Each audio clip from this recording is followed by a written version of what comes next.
Quand j'étais petite, je rêvais d'une chose, me marier. Aujourd'hui, je crois qu'on peut dire que je suis presque grande et depuis 2014, où je suis devenue wedding planner et officiante de cérémonie laïque, finalement pour moi le mariage, c'est aussi une belle aventure que je vis, mais depuis les coulisses. Et si on regarde bien, derrière le rideau, il y a des futurs mariés stressés qu'il faut rassurer, des prestataires passionnés avec qui j'ai tellement de plaisir à travailler, enfin la plupart du temps. Bien sûr, il y a aussi son lot d'imprévus. Et pourtant, c'est la plus belle expérience de ma vie. C'est aussi un ascenseur émotionnel, parce qu'être entrepreneur, même dans le secteur du bonheur, c'est pas tous les jours rose. Dans ce podcast, je te livre le récit de mon quotidien de professionnel du mariage à travers des séquences storytime sans tabou. Promis, je te dis tout. Attention par contre, il y a peut-être un petit peu moins de paillettes que ce que tu crois. Je m'appelle Fabiola, je suis wedding planner, officiante de cérémonie, entrepreneur, et voici mes confessions.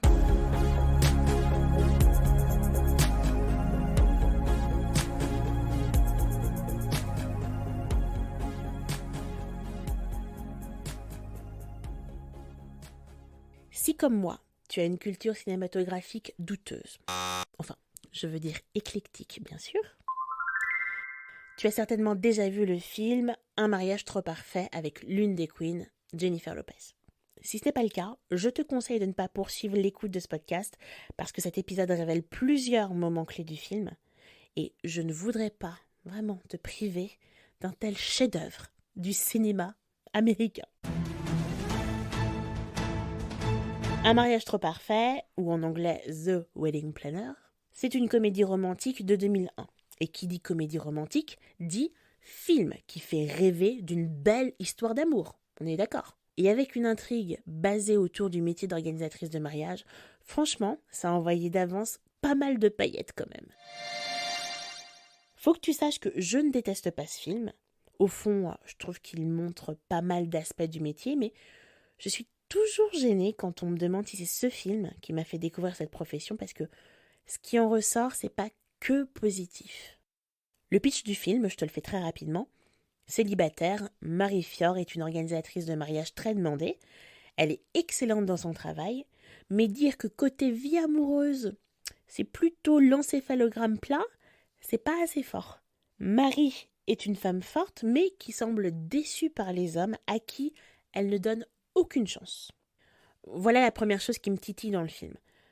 Pourquoi le personnage principal, et qui plus est une femme, ne pourrait-elle pas concilier réussite professionnelle et personnelle?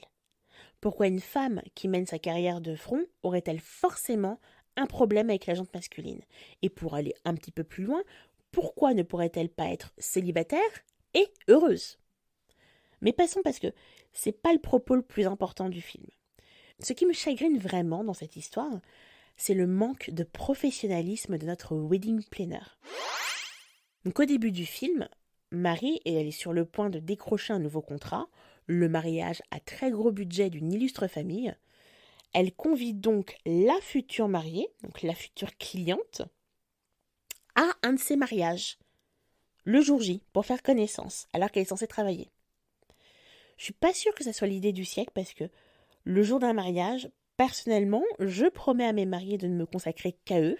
Normal, ils ont payé. Et d'ailleurs, je ne pense pas que j'aurais du temps à dédier à un couple qui devrait me décrire comment il imagine son mariage. Ça, souvent, ça prend du temps. Et à qui je devrais présenter mes services, ma façon de travailler, les modalités de nos contrats. C'est pas le lieu.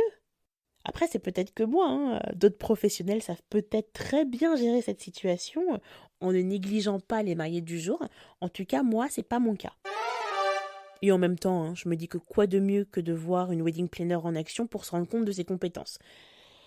Oui, mais pas quand la future mariée en question débarque au mariage avec ses parents qui profitent allègrement du cocktail en s'empiffrant de petits fours et en sirotant le champagne millésimé des mariés, qui semblent, eux, ne pas être au courant qu'ils sont présents. Certes, ce n'est pas la faute de notre wedding planner si ses futurs clients ne savent pas se tenir, mais est-ce que c'était vraiment judicieux et indispensable de programmer cette première rencontre le jour d'un mariage? Est-ce que les mariés étaient d'accord? Et notre wedding planner remet ça quelques jours plus tard en conviant cette fois la même future mariée, devenue sa cliente, à un nouveau mariage, un nouveau jour J, pour parler de quelques détails de l'organisation, oui, normal, entre deux lancements d'animation. Je vais prendre quelques notes pour ton mariage à toi. Bref, attendez, on continue avec l'histoire du film. Un jour, alors qu'elle se rendait à un rendez-vous professionnel, le talon de la chaussure de Marie reste coincé dans une grille d'égout au moment même où une benne à ordures dévale la rue dans sa direction à toute vitesse.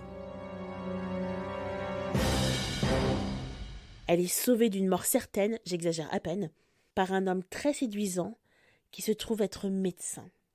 Une fois rétablie, Penny, l'associée de Marie, j'espère que tu suis, lui force la main et lui arrange un rendez-vous en plein air avec Steve, le fameux médecin. Pour la première fois depuis 2 ans, Marie se surprend à aimer la compagnie d'un homme. Elle pense alors avoir trouvé l'homme idéal.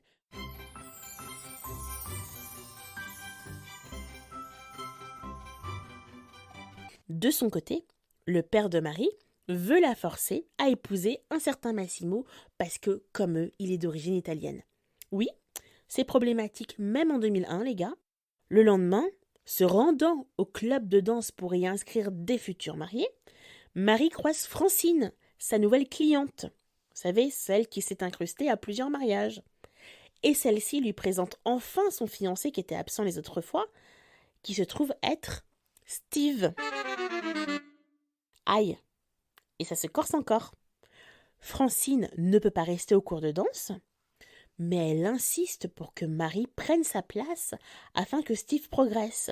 C'est une situation très très gênante. Marie prend un cours de danse de couple, donc assez proche, avec un de ses clients futurs mariés, qui lui a caché qu'il allait se marier dans l'espoir de coucher avec elle, d'avoir une relation amoureuse avec elle, parce que dans les films, on ne dit pas ce genre de choses. Évidemment, elle ne sait pas si elle doit tout révéler à sa mariée. Je ne sais plus pour quelle raison elle se retrouve à picoler avec Steve. Elle finit par être totalement saoule et incapable de rentrer seule, à tel point qu'il doit la raccompagner jusqu'à chez elle. Je ne sais pas ce qu'en dit la wedding police, mais c'est pas très très pro de boire plus que de raison devant ses clients. Mais bon, on va dire après que je juge. Dans ce métier, je sais que la barrière entre vie pro et vie perso peut être assez mince parce que on partage beaucoup avec nos mariés. L'échange étant rarement à sens unique, pour ma part en tout cas, il m'arrive souvent de leur révéler ma vie personnelle. En revanche, j'essaie de faire en sorte que celle-ci ne prenne pas le pas sur mon professionnalisme. Alors lorsque Marie fait visiter un lieu à Francine et Steve et que Massimo, son fiancé forcé, débarque, je ne comprends absolument pas pourquoi elle ne lui explique pas gentiment qu'elle est en train de travailler et qu'ils se retrouveront plus tard. Moi, j'imagine bien mal mon mari se pointer à un de mes rendez-vous et accaparer les mariés en leur parlant de toute autre chose. Et le coup de grâce, spoiler alerte, ce film, c'est tout de même l'histoire d'une wedding planner qui doit se marier, mais qui tombe amoureuse d'un de ses clients. Tous les deux finissent par annuler leur mariage respectif et terminent ensemble. Oui, je viens de te révéler la fin, mais je t'avais prévenu. Autre film, autre wedding planner, mais même conclusion. Il s'agit cette fois du film français Jour J, de et avec Rim Kérissi, avec également Nicolas Duvauchel que j'adore et qui est aussi très très bon en comédie. Le pitch cette fois-ci, Mathias et Alexia sont en couple depuis des années et pour la première fois, ils la trompent avec Juliette, une wedding planner. Quand Alexia découvre la carte de visite de Juliette dans la poche de Mathias, il perd ses moyens, il bafouille. Elle comprend tout de suite. Juliette est une organisatrice de mariage. Il veut donc l'épouser. Elle dit oui.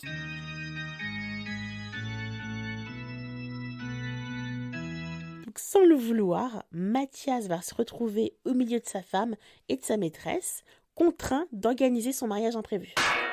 Donc là, la wedding planner est déjà la maîtresse du futur marié et elle accepte tout de même d'organiser son mariage. Avant même de penser à la future mariée, je peux te dire que si un mec me mentait et que je découvrais que j'avais été sa maîtresse, ça se passerait pas comme ça. Heureusement que le film est drôle. Pour la petite histoire d'ailleurs, en 2017, quand il est sorti, je suis allée le voir en avant-première au cinéma. La réalisatrice était là dans la salle, et comme je voulais faire mon intéressante, à la fin de la séance, je suis allée la voir pour lui dire « Oh, merci, c'était super ! enfin un film qui montre vraiment comment ça se passe, notre métier. Parce que pour une fois, effectivement, la façon de travailler de la wedding planner était plutôt réaliste contrairement à d'autres films. D'ailleurs, elle avait suivi une wedding planner durant plusieurs semaines pour les besoins du film, donc c'était très réaliste. Et Rim m'a répondu « Ah oui, une wedding planner qui pique le mec de sa cliente, c'est réaliste. » Loser! Bim! T'avais qu'à pas vouloir faire ta crâneuse. Voilà, je me suis ridiculisée, mais c'était presque mérité. Une petite dernière pour terminer. Le jour où tout a basculé. Est-ce que tu connais cette série avec des épisodes courts inspirés de faits réels?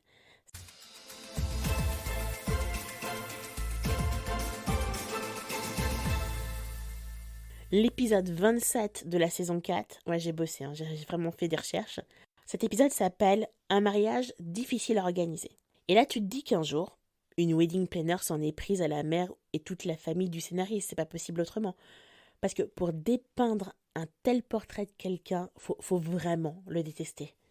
Là aussi, la wedding planner a été la maîtresse du futur marié. Elle le fait chanter pour avoir le contrat et se comporte comme la pire des garces avec la mariée, à coups de remarques acerbes, genre ah, les caprices de madame. J'ai l'habitude des clichés, vous inquiétez pas. C'est pas très moderne. » Tout ça à l'encontre de la jeune femme qui est juste contente d'organiser le mariage de ses rêves et qui n'a demandé l'avis à personne sur ses goûts, et encore moins celui de sa wedding planner. Je rappelle qu'une wedding planner est une organisatrice de mariage, pas la wedding police chargée de mettre des amendes à ses clients au goût discutable. Elle va jusqu'à faire exprès de tacher la robe de mariée de sa cliente pour la contrarier. Côté réalisme, je me demande toujours comment ça se fait que les mariés voient tous les jours, mais vraiment tous les jours, leur wedding planner. Non mais même eux, ils ont pas autre chose à faire, on n'organise pas son mariage tous les jours avec sa wedding planner, quoi. Mais je t'en dis pas plus, si tu veux voir cet épisode d'anthologie, je te mets le lien dans la description. Attention, c'est à regarder au 4e degré. Conclusion. Alors non, ce ne sont pas ces fictions qui m'ont donné envie de devenir wedding planner parce que, merci bien, je suis déjà heureuse en couple et je n'ai pas besoin de briser celui de mes clients. Bon, il faut quand même avouer que plus jeune, je me voyais comme Marie rassurer la future mariée tout en lui ajustant sa robe, avec une oreillette et un talkie-walkie et organiser des sublimes réceptions. Donc oui, je plaide à moitié coupable quand même. On va pas se quitter comme ça. Si cet épisode t'a plu, n'hésite pas à t'abonner pour ne pas manquer les prochains. Tu peux aussi me laisser un avis pour que je sache que j'ai beau parler toute seule, il y a bien quelqu'un qui m'écoute là derrière. Et si tu veux découvrir encore plus de coulisses de mariage, rendez-vous sur Insta, TikTok, YouTube, Pinterest ou mon site. T'as juste à taper Wedding by Fabiola.